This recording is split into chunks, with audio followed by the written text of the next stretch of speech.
जय श्री राम 10वीं क्लास के प्यारे विद्यार्थियों, श्री राम इंग्लिश क्लासेस के इस यूट्यूब चैनल पर आप सभी का हार्दिक स्वागत, वेलकम, अभिनंदन। उम्मीद करता हूं जहां भी हो मस्त हो, स्वस्थ और शानदार आप लोगों का दिन चल रहा होगा। हम 10वीं के ग्रामर से हमने 3 से 4 टॉपिक कंप्लीट कर लिए। कौन से कर लिए मैं आपको पहले बता देता हूं। करेक्ट वर्ब, उसके बाद हमने क्लोज वाले टॉपिक को कंप्लीट किया और तीसरा अपना था नरेशन, डायरेक्ट इनडायरेक्ट। आज हम चौथा टॉपिक शुरू करने जा रहे हैं जिसका नाम है active passive. Class 10th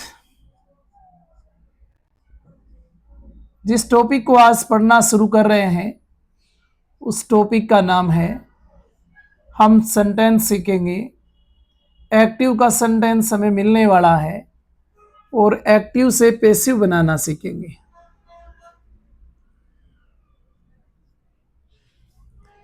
active से पैसिव बनाने से संबंधित आपको एग्जाम में क्वेश्चन पूछा जाएगा। जहां तक 10वीं के ग्रामर की बात है, इस बार आरबीएसई बोर्ड में 10वीं ग्रामर की बात है तो वहां आपसे एक क्वेश्चन टेंस का रहना है। टेंस के 4 क्वेश्चन रहने हैं। 4 into 1 बराबर 4 नंबर के। अगर मैं बात करूं तो इसमें क्लोज से भी आपको 2 into 1 बराबर 2 नंबर के। कितने नंबर हो गए? 6। अब हमने पढ़ा तीसरा टॉपिक जिसका नाम था नरेशन। कितने नंबर का? तो वो था आपके 1 क्वेश्चन और 1 मार्क्स का, यानी 1 नंबर का। कितने? 7 नंबर का काम ग्रामर से हम पढ़ चुके हैं। अब बच गए आपके कौन सा? सब्जेक्ट वर्ब एग्रीमेंट और पैसिव वॉइस। 2 ही टॉपिक हो रहे हैं। अब मैं अगर चौथे टॉपिक की बात करूं तो एक्टिव पैसिव। कितने क्वेश्चन आएंगे जी? 1 क्वेश्चन, 1 नंबर का। और 5वां टॉपिक जिसको पढ़ना है वो है सब्जेक्ट वर्ब एग्रीमेंट।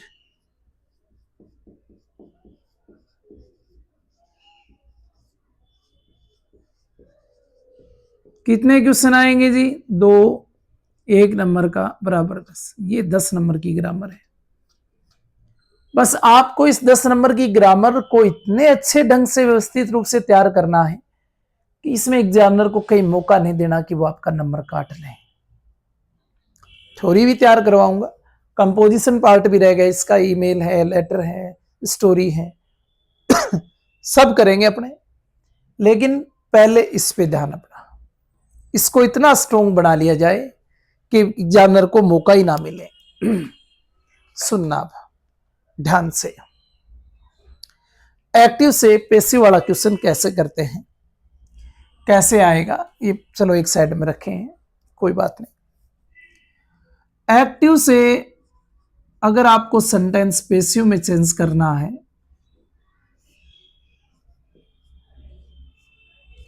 किस में बदलना है जी? पैसिव वॉइस में बदलना है। यही पूछा जाएगा। तो इसके कुछ सामान्य से रूल हैं, सामान्य से नियम हैं। मैं आपको बताऊंगा नहीं, मैं नियम नहीं याद करवाता, मैं सेंटेंस याद करवाता हूं, सेंटेंस को प्रैक्टिकल करवाता हूं। नियम तो बहुत सारे लिखे हैं, यूं याद करने लग जाएंगे तो फिर नियम तो किताबों में भी लिखे मिल जाएंगे, बिना प्रैक्टिस के वो याद नहीं होंगे। करना क्या है वो समझ लें, वो समझेंगे हम सेंटेंस से। सामान्य से नियम क्या है उनकी चर्चा हम सेंटेंस के माध्यम से करेंगे। देखिएगा, जैसे एक सेंटेंस आया, ही राइट्स ए लेटर। ये सेंटेंस था और हमें एक्टिव से इसको पैसिव में बदलने के लिए एग्जामिनर ने पूछा था। आपको करना क्या है कि एक्टिव का मतलब हो गया बेटा जिसका सब्जेक्ट काम करे। डूअर अगर एक्शन कर रहा है ना, यानी सब्जेक्ट क्या कर रहा है, सब्जेक्ट एक्शन कर रहा है तो वो एक्टिव में है। और पैसिव के अंदर सब्जेक्ट एक्शन नहीं करता। पैसिव में सब्जेक्ट एक्शन नहीं करता, सब्जेक्ट पर एक्शन होता है।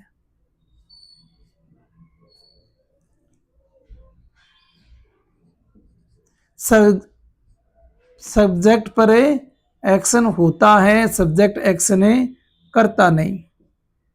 बस ये फर्क है दोनों का। अब तो ही राइट्स, वह लिखता है ए लेटर, ये लिखने का काम ही कर रहा है।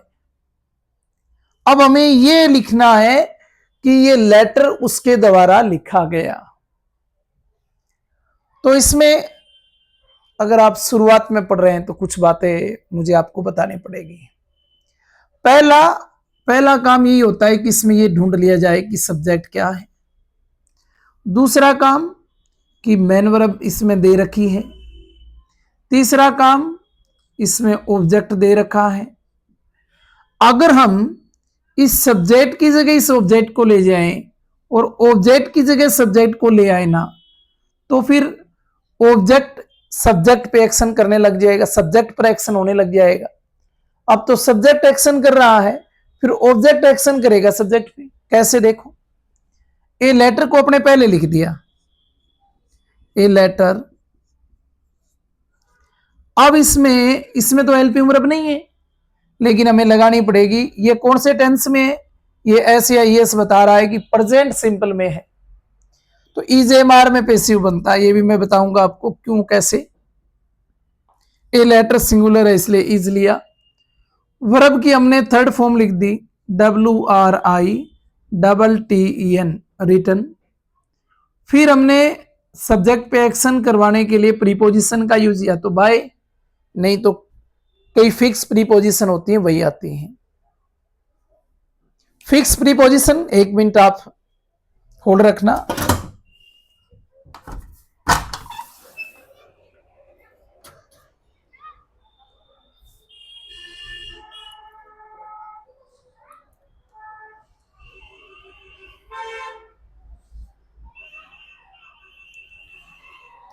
हाँ, कुछ फिक्स प्रीपोजिशन होती हैं तो वही आती है। या तो इसमें तो बाय आ गया और बाय हिम हमने कर दिया बाय हिम, कोई बात नहीं, थोड़ा लाइट ने व्यवधान डाल दिया, फिर भी हम कंटिन्यू रखेंगे। हल्के प्रकाश में भी शायद आप देख पा रहे होंगे। A letter is written by him, a letter is written by him, ये वाला सेंटेंस है ना, इसमें ये सब्जेक्ट एक्शन कर रहा था। इस वाले में ये लेटर लिखने का काम नहीं करता बेटा, ही तो लिख सकता है पर लेटर लिखने का काम नहीं करता। ये सब्जेक्ट इस एक्शन को नहीं करता, इसका मतलब ये पैसिव में है और ये एक्टिव में है। ये सारा बदलाव हमने क्यों किया, कैसे किया, ये मुझे एक बार आपको लिख के बताना पड़ेगा। मैं चाहता तो नहीं था, पर मैं उन विद्यार्थियों के लिए बताना चाहूंगा जो विद्यार्थी कई ऐसे भी होंगे, जैसे 10th क्लास के विद्यार्थी हो आप लोगों को तो पता है, लेकिन 9th का 8th का, या फिर कुछ विद्यार्थी ऐसे भी होंगे जो 0 लाइन से पैसिव सीखना शुरू कर रहे हैं। तो 0 स्टेज से अगर वो सीख रहे हैं तो फिर उनकी दिक्कत आ जाएगी। उसके लिए हमें छोटी से छोटी बात को पढ़ते हुए आगे बढ़ना है। आप कहें तो मैं इसको हटा दूं, देखो फिर सारी बातें अपने सामान्य रूल से शुरू करते हैं। नियम क्या कहता है एक्टिव से पैसिव बनाने का, याद रखना है, लिखना तो जरूरी है ही नहीं। नियम ये कहता है बेटा कि सबसे पहले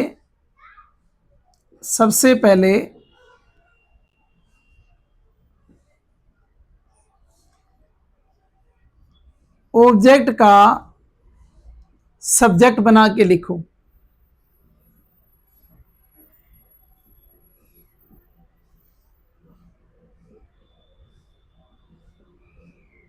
ऑब्जेक्ट का सब्जेक्ट कैसे बनता है सर, बताता हूं।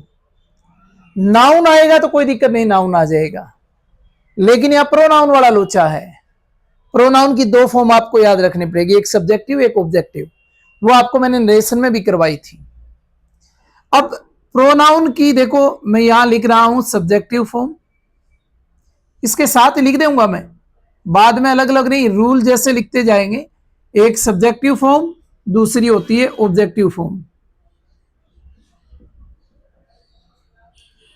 सब्जेक्टिव प्रोनाउन जो होता है ना, जैसे आपको ऑब्जेक्ट के रूप में मी मिल गया, क्या मिला, मी। पहला काम, ऑब्जेक्ट का सब्जेक्ट बनाओ। इस ऑब्जेक्ट का जब सब्जेक्ट बनाओगे ना, तो ये मी बदल के इधर किस में आ जाएगा, आई। अब आपको एक रूल ये भी है, लास्ट रूल ये पढ़ेंगे, सब्जेक्ट का ऑब्जेक्ट बना के लिख दो, तो ये सब्जेक्ट होगा तो फिर ऑब्जेक्ट बन के मी आ जाएगा। इस बात का आपको ध्यान रखना है, यहीं पे आप सीख लें। उसके बाद देखो, अगर आपको मिल जाए यू, तो यू में कोई चक्कर नहीं है, यू की सब्जेक्टिव फॉर्म भी यू होती है बेटा, और यू की ऑब्जेक्टिव फॉर्म भी क्या होती है, यू होती है। एक मान लीजिए आपको ऑब्जेक्ट के रूप में एस मिल गया, एस तो ऑब्जेक्टिव फॉर्म है, इसका जब सब्जेक्ट बना के लिखोगे ना आप, इसका सब्जेक्ट भी बन जाएगा। तीसरा, जैसे आपको ऑब्जेक्ट के रूप में देम मिल गया, और देम का जब आप सब्जेक्ट बना के लिखना है तो दे आएगा। और लास्ट रूल में अपने पढ़ेंगे कि सब्जेक्ट का ऑब्जेक्ट बनाओ तो देम हो जाएगा, देखा। और देखो, अगर आपको हिम मिल गया ना, हिम, तो ये ऑब्जेक्टिव फॉर्म है, इसका आपको अगर सब्जेक्ट बनाना पड़ेगा ना, तो इसका ही बन जाएगा। अब देखिएगा, हर, हर अगर आपको ऑब्जेक्ट के रूप में मिला है ना, तो फिर इसका सब्जेक्ट क्या बनेगा, सी बनेगा। या फिर आपको ऑब्जेक्ट के रूप में मिले तो फिर इट मिले, इट और यू तो एक जैसे से, ये दोनों की सेम ही है, इट इसकी सब्जेक्टिव फॉर्म, इट इसकी ऑब्जेक्टिव फॉर्म। या फिर नाउन मिल जाएगा ना बेटा, तो नाउन का तो नाउन ही सब्जेक्ट रहता है, इसको चेंज करने की जरूरत ही नहीं। नाउन का मतलब नाम, किसी का भी नाम है वो सेम रह जाएगा। पर हाँ, पॉजेसिव एडजेक्टिव के साथ अगर आ गया ना, तो फिर वो भी चेंज नहीं होगा। जैसे मैं एक लिख देता हूं, माई बुक, अगर आपको कोई इसका सब्जेक्ट बनाना पड़े ना, तो माई बुक ही आएगा। पॉजेसिव एडजेक्टिव का मतलब हो गया प्रोनाउन की सेकंड फॉर्म। प्रोनाउन की सेकंड फॉर्म के साथ कोई नाउन है तो वही सब्जेक्ट बन जाएगा, उसको चेंज नहीं करोगे। ऐसा नहीं कि माई का आपने आई कर दिया और फिर बुक कर दिया, फिर गड़बड़ हो जाएगा। पहला काम तो ये करना है, आप नोट कर लें, स्क्रीनशॉट ले लें, बोले इसको याद रख लें, जो भी आपको बेटर लगे वो आप करिएगा, फटाफट करो।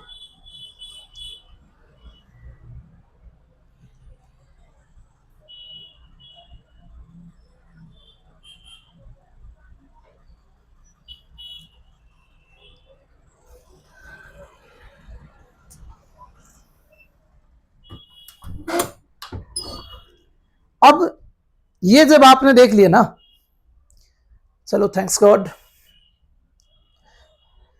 लाइट आ गई, ये हो गया। अब इसके बाद मैं इसको हटा रहा हूं बेटा। पहला रूल, सब्जेक्ट ऑब्जेक्ट का सब्जेक्ट बना के लिखेंगे। 2 नंबर पे आपको क्या ध्यान रखना है, 2 नंबर पे according to tense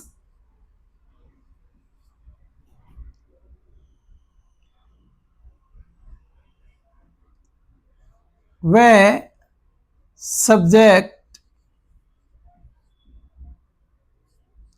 according to tense and subject helping verb का प्रयोग करेंगे। हेल्पिंग वर्ब का यूज करेंगे। हेल्पिंग वर्ब यूज में लेनी है, पर वो होनी चाहिए टेंस और सब्जेक्ट के अकॉर्डिंग। किस टेंस में सेंटेंस आया है, और फिर देखना है सब्जेक्ट कैसा है। बताता हूं, चिंता ना करो। मान लीजिए कि टेंस की बात बतला रहा हूं मैं यहां, अकॉर्डिंग टू टेंस। सब्जेक्ट तो आप देख ही लोगे, वो भी मैं इधर जब बताता जाऊंगा। कि मान लीजिए एक्टिव में आपको मेन वर्ब की फर्स्ट फॉर्म दे रखी थी और उसके साथ लगा रखा था एस या ई एस। मैं लिख देता हूं, चलो आपके दिक्कत ना आए। एक्टिव के वाक्य में क्या दे रखा था और फिर हमें पैसिव के वाक्य में क्या करना है वो बात करेंगे यहां। मान लीजिए कि एक्टिव के सेंटेंस में मेन वर्ब की फर्स्ट फॉर्म के साथ एस या एस दे रखा था आपको। आप इस सिंगुलर सब्जेक्ट के अनुसार, अकॉर्डिंग टू, अगर आपका सब्जेक्ट कैसा है, सिंगुलर है तो इस, आपका सब्जेक्ट अगर प्लूरल है तो आर, और जो एक्टिव के सेंटेंस के ऑब्जेक्ट का सब्जेक्ट बना रहे हो अगर वो आई है तो फिर एम में से हेल्पिंग वर्ब लगा देंगे। ये तो हेल्पिंग वर्ब लगाने का तरीका है, मैं केवल यहां हेल्पिंग वर्ब ही सिखा रहा हूं आपको। तो ये केवल मेन वर्ब की फर्स्ट फॉर्म में नहीं करते, है ना। ये मेन वर्ब की फर्स्ट फॉर्म के साथ एस हो तभी नहीं करते, मेन वर्ब की फर्स्ट फॉर्म हो तभी ये होगा। या फिर डू डस प्लस V1 हो, डस और डू के साथ V1 हो, पर ध्यान रहे फिर भी यही आता है। अगर डू डस के साथ, डस और डू के साथ नोट दे के V1 दे रखा हो तो भी यही आना है। इजेमार के साथ नोट लग जाएगा, बस नया इतना ही होगा। चलो मैं यहां लगा के लिख देता हूं, इन तीनों में तो सेम रहना है, बस डू डस जाना नहीं है, इजेमार में बदल जाना है। इसमें है ना इज एम आर में से तो कोई एक हेल्पिंग वर्ब आ जाएगी, फिर आपको नोट लगा देना है नया, क्योंकि नोट इसमें लगा था। तो ये इतने सारे जब आएंगे तो इनमें बदलना है। एक्टिव में ये आएगा, पैसिव बनाते समय आपको ये कर देना है। कौन सा टेंस है बेटा ये? Present simple. प्रेजेंट सिंपल की अगर हेल्पिंग वर्ब आए ना तो प्रेजेंट कंटिन्यू की हेल्पिंग वर्ब लगानी है। मैं और कुछ नहीं कह रहा आपको, सिर्फ हेल्पिंग वर्ब की बात सिखा रहा हूं। दूसरा, सर पास्ट सिंपल की हेल्पिंग वर्ब आए तो ध्यान देना यार। पास्ट सिंपल का मतलब क्या होता है कि सर मेन वर्ब की सेकंड फॉर्म होता है, और पास्ट सिंपल का मतलब क्या होता है, डिड प्लस वर्ब की फर्स्ट फॉर्म होता है। तो अगर पास्ट सिंपल की हेल्पिंग वर्ब आए ना तो फिर यहां पास्ट कंटिन्यू की हेल्पिंग वर्ब लगा देंगे, यानी वोज वर्ब में से कोई हेल्पिंग वर्ब एक लग जाएगी। सब्जेक्ट आपका सिंगुलर है तो वोज, आई है तो वोज, प्लूरल है तो वर्ब में से आप हेल्पिंग वर्ब लगा दोगे। लेकिन अगर डिड के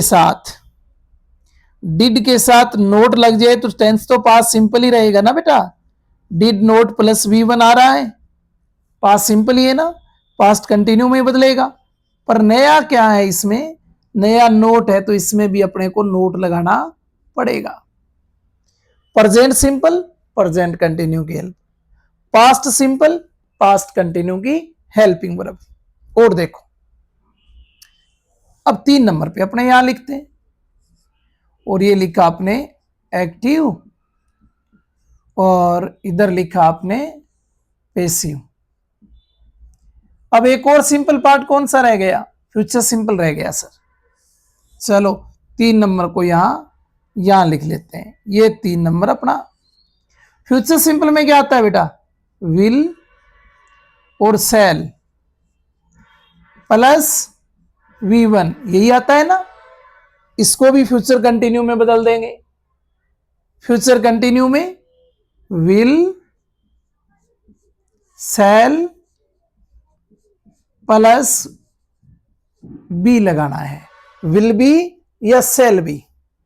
विल सेल V1 आए तो, अगर नेगेटिव में हो तो सर देखो, नेगेटिव होगा तो आपको will sell not plus V1 दिया हुआ मिलेगा। तो क्या कर देंगे, नोट और लगा देंगे, विल सेल प्लस नॉट और उसके साथ बी आएगा। नोट बी से पहले लगाना है। प्रेजेंट सिंपल को प्रेजेंट सिंपल की हेल्पिंग वर्ब को प्रेजेंट कंटिन्यू की हेल्पिंग वर्ब में बदला, पास्ट सिंपल की हेल्पिंग वर्ब को पास्ट कंटिन्यू की हेल्पिंग वर्ब में बदलना है, फ्यूचर सिंपल की हेल्पिंग वर्ब को फ्यूचर कंटिन्यू की। एक बात तो समझ में आई, एक कदम आगे बढ़ाना है। प्रेजेंट का सिंपल प्रेजेंट का दूसरा कंटिन्यू, पास्ट का सिंपल तो पास्ट का दूसरा पास्ट कंटिन्यू, फ्यूचर का सिंपल तो फ्यूचर का दूसरा फ्यूचर कंटिन्यू। 3 नोट कर लिया।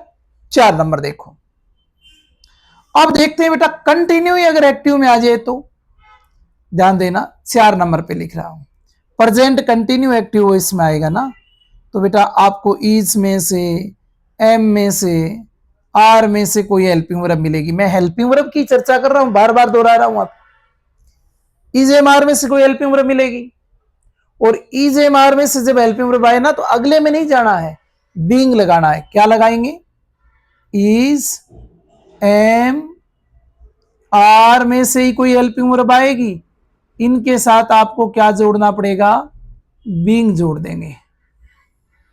तो sir is M R negative में आ जाए तो, हाँ आ सकता है बेटा, is M R plus not आ सकता है। क्या करेंगे सर, तो देखो इज एम आर नोट है तो नोट लगाएंगे और बाद में बीइंग लगाएंगे, ये ध्यान रखना। बस बीइंग से पहले नोट आता है, ये आप लोगों ने सीखा भी होगा टेंस में। सर 5वां कौन सा, फिर प्रेजेंट कंटिन्यू लिया है तो पास्ट कंटिन्यू लेंगे बेटा। पास्ट कंटिन्यू में क्या आता है, पास्ट कंटिन्यू में वॉज और वर में से कोई हेल्पिंग वर्ब मिलेगी एक्टिव वॉइस में। क्या करना है, वॉज वर के साथ भी बीइंग ही लगाना है। पैसिव में वॉज वर एक्टिव में आएगा ना तो उसके साथ भी क्या लगाओगे, बीइंग। सर वॉज वर में नोट आ जाए तो क्या करेंगे, हाँ वो भी देख लो, वॉज वर प्लस नोट दे रखा हो तो क्या करोगे, वॉज वर नॉट और फिर बीइंग लगा देंगे, बीइंग नोट के बाद आ जाएगा। सर फ्यूचर कंटिन्यू आ जाए तो नहीं आएगा, विल बी सेल बी नहीं आएगा, नहीं आएगा, 10वीं तक नहीं आएगा। बाद में कंपटीशन में तो कुछ और भी उसका भी पैसिव बना देते हैं, लेकिन आपके नहीं आना। इसका मतलब ये हुआ कि प्रेजेंट सिंपल के 3 मिलने हैं, प्रेजेंट कंटिन्यू में बदलना है, कंटिन्यू के प्रेजेंट सिंपल, पास्ट सिंपल और फ्यूचर सिंपल को प्रेजेंट सिंपल को प्रेजेंट कंटिन्यू में, पास्ट सिंपल को पास्ट कंटिन्यू में, फ्यूचर सिंपल की हेल्पिंग वर्ब को फ्यूचर कंटिन्यू में। फिर प्रेजेंट कंटिन्यू की हेल्पिंग वर्ब के साथ भी बीइंग लगना है, पास्ट कंटिन्यू की हेल्पिंग वर्ब के साथ भी बीइंग लगना है। 6 में से हमने कितने का पैसिव, 5 का। आगे बढ़े, अब देखो, अब इसको हटा दूं मैं, एक बार स्क्रीनशॉट ले लें आप, लेना चाहें तो। फिर मैं इसको हटाता हूं, देखो ये लीजिए, हटा दिया हमने। अब एक चीज और देखो, कितने हो गए, 5। अब ध्यान देना 6 नंबर पे सिंपल हो गया, कंटिन्यू हो गया। 6 नंबर पे कौन सा, परफेक्ट रहा। परफेक्ट में क्या आएगा, पहले present perfect. Sir present perfect को हम जानते हैं हैज हैव, क्या बेटा, हैज हैव। अगर आपको हैज हैव एक्टिव में मिले ना तो हैज हैव का हैज हैव ही रखना है, लेकिन उसके साथ बीन लगा देना है। इसका मतलब सर ये हैज बीन हैव बीन तो हमने प्रेजेंट परफेक्ट कंटिन्यू में, हाँ सही। जैसे सिंपल अगले में गया था ना, वैसे ही परफेक्ट भी अगले में चला जाएगा। परफेक्ट की हेल्पिंग वर्ब हैज हैव के साथ हैज हैव बीन। सर इसमें नोट लगे तो, इसमें नोट लगे तो डरने वाली कोई बात नहीं है। हैज हैव नोट अगर आपको नजर आए ना, हैज हैव नोट नजर आए तो क्या करोगे, फिर आप हैज हैव तो लिखोगे लिखोगे, ये तो हम लिख ही रहे थे, लेकिन ये नोट इसके बाद ही लिखना है और बाद में बीन लगाना है, ये ध्यान रखना। ठीक है सर। 7वां प्रेजेंट परफेक्ट के बाद पास्ट परफेक्ट। पास्ट परफेक्ट में क्या आता है बेटा? हैड आता है। और हेड मिले तो सर क्या करें? हेड मिलेगा तो अगले में चले जाओ, पास्ट परफेक्ट कंटिन्यू के हेल्पिंग वर्ब लगा दो, हेड बिन हो जाएगा। हेड के साथ नोट मिल जाए तो, जैसे हेड नोट दे रखा हो तो कोई बात नहीं, हम हेड नोट को हेड नोट बीन में बदल देंगे। किसमें? हेड नोट बीन में बदल देंगे। ठीक है, प्रेजेंट परफेक्ट, पास्ट परफेक्ट, और आठवां है बेटा फ्यूचर परफेक्ट। कौन सा? Future perfect. सर उसमें तो हमें पता है विल है या फिर सेल है वो आता है। बिल्कुल सही कह रहे हो आप, उसमें विल है सेल है वो आता है। लेकिन आप जब इसका पैसिव बनाओगे ना तो अगले में चले जाना है, यानी विल आया है तो विल, सेल आया है तो सेल, और फिर है तो आया ही है उनके साथ, और अपने को बीन जोड़ देना है। क्या जोड़ देना है? बीन। नोट आए तो कहां जोड़े सर? अगर एग्जामिनर ने इसमें नोट लगाना होगा तो वो ऐसे देंगे, विल सेल में से तो कोई एक दे दिया, उसके साथ वो आपको फिर नोट और फिर हैव देंगे, नोट और हैव देंगे। आपको यही रखना है नोट को, यानी विल सेल फिर नॉट फिर हैव, और क्या लगाना है अपने को? बीन लगा देना है। बस इस बात का आपको ध्यान रखना है। ये हो गए टेंस को इस प्रकार से अपने चेंज करते हैं। सर परफेक्ट कंटिन्यू रह गया तीनों का, उनका पैसिव नहीं बनता है। आपके सिलेबस में इतना ही है। मॉडल बच गए अब अपने पास। अगर हम पढ़ने जाएंगे तो मॉडल वाले क्वेश्चन है कि मॉडल में हमें दिया होगा तो फिर कैसे करेंगे, तो वो भी मैं बता दूं। अगर एक बार आपने लिख लिया हो तो फटाफट एक स्क्रीनशॉट और ले लीजिएगा, फिर बताता हूं। सुनो फिर, अब कितने हो गए? 5, 6, 7, 8। टेंस में तो हम 8 उठाएंगे। उसके बाद ये सारा हटा रहा हूं मैं इधर से, ताकि आप बाद में कंफ्यूज ना हो। इसके बाद हम 9 नंबर पे लेते हैं। 9 नंबर पे देखना कि अगर आपको एग्जामिनर ने, मान लीजिए एक्टिव का सेंटेंस था 9 नंबर पे, उन्होंने आपको कैन दे दिया, सेल दे दिया, विल दे दिया, मे दे दिया, या माइट दे दिया, शुड दे दिया, वुड दे दिया, मस्ट दे दिया, इनमें से कोई भी देंगे वो आपको ना, तो आपको क्या कर देना है? इनमें से जो भी दें उसके साथ आपको क्या लगा देना है? उसके साथ आपको बी लगा देना है। कैन दिया तो कैन भी कर देंगे, सेल दिया तो सेल भी हो जाएगा। वो तो देखना पड़ेगा, सेल भी आएगा विल भी आएगा, विल भी, मे भी, माइट भी,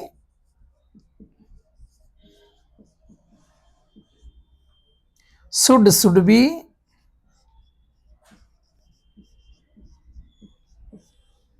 वुड भी,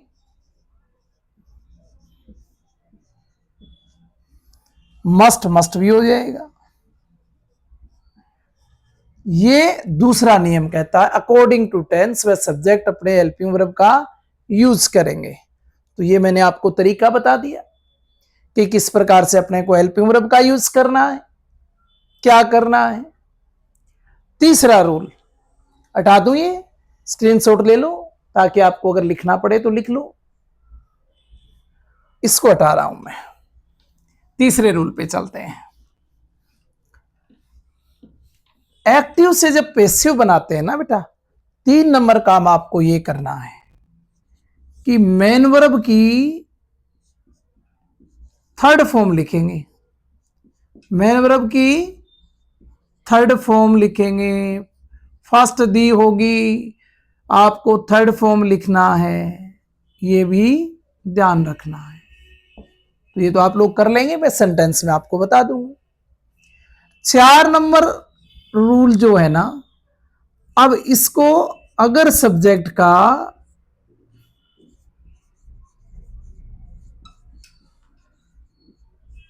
ऑब्जेक्ट बने तो बाय या अन्य कोई प्रीपोजिशन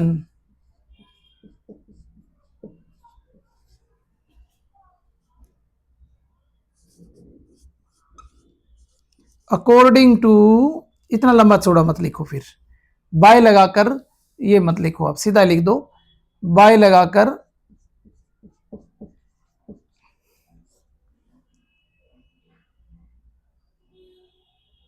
बने तो।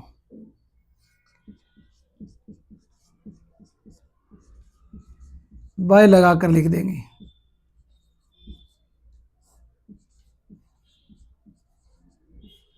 अब मैं आपको यहां बताऊंगा कि ये हमने क्यों लिखा कि अगर सब्जेक्ट का ऑब्जेक्ट बने तो बाय लगा करे लिख देंगे, बना देंगे, एक ही बात है। ये क्यों लिखा, हम देखेंगे कि वो सब्जेक्ट कौन से हैं जिनका ऑब्जेक्ट नहीं बन रहा, जिनको बनाने की आवश्यकता नहीं। एक मैंने लिखा था बाय या अन्य प्रीपोजिशन लगाकर अपने ऑब्जेक्ट बना देंगे, वो मैंने फिर हटाया था। वो मैं कल भी, मैं आगे आगे जैसे सेंटेंस पढ़ते जाएंगे ना, तो मैं आपको बताऊंगा कि बेटा इन वर्ब के साथ बाय अपने यूज से नहीं करते, बाय के अलावा कोई प्रीपोजिशन आती है जो फिक्स होती है, उनकी भी मैं आपको सेंटेंस जब बताऊंगा तब चर्चा करूंगा, अपवाद में या नोट लगाकर आपको लिखवा दूंगा। इतनी बातें आज आपके समझ आई क्या? इन बातों को एक बार, दो बार, तीन बार, आप एक बार, दो बार, तीन बार जितना संभव हो पढ़ लेना। फिर एक काम करेंगे, कल से अपने इसके एग्जाम्पल आगे पढ़ेंगे। इतनी बात सीख गए तो आपको पैसिव वॉइस आने लग गया। छोटी मोटी बातें बची हैं, बड़े आराम से चुटकियों, मैं ये गारंटी लेता हूं कि कहीं भी कोई गलती आपसे होगी नहीं। वही आज इतना ही पढ़ना है अपने को।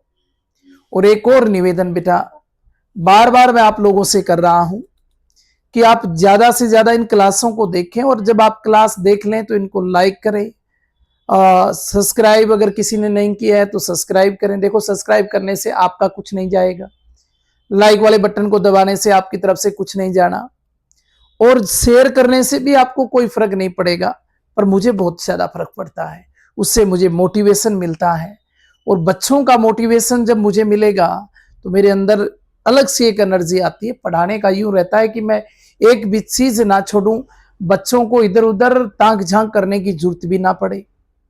ऐसा नहीं है कि हमने क्लोज पढ़ लिया, नरेशन पढ़ लिया तो उनको पढ़ लिया बस हो गया ना, उन पे दोबारा आएंगे उन्हीं टॉपिक पर, उनका मैं रिवीजन भी करवाऊंगा आपको। और जो वो पढ़े थे वो तो हमने चलो अकॉर्डिंग टू रूल पढ़ा, अब मैं वो ट्रिक्स भी लेके आऊंगा जिनको इजी वे में हम पढ़ने हैं। सेंटेंस देखा और समझ गए, सेंटेंस देखा और हमने हल कर लिया, 5-5, 10-10 क्वेश्चन भी रोज के आपको दूंगा। ग्रामर की इतनी प्रैक्टिस करवा दूंगा कि आपसे गलती होगी नहीं। आप तो बस मोटिवेशन देते रहें, ज्यादा से ज्यादा क्लासें देखते रहें, नियमित देखते रहें, रूल अपने लिखते रहें, फिर आपको फ्री माइंड होकर और जो मैं करवाऊंगा रिवीजन इसका, तब और आनंद आएगा पढ़ने का। आज के लिए बस इतना ही। जय सिया राम। कल मिलते हैं इसी टॉपिक के साथ।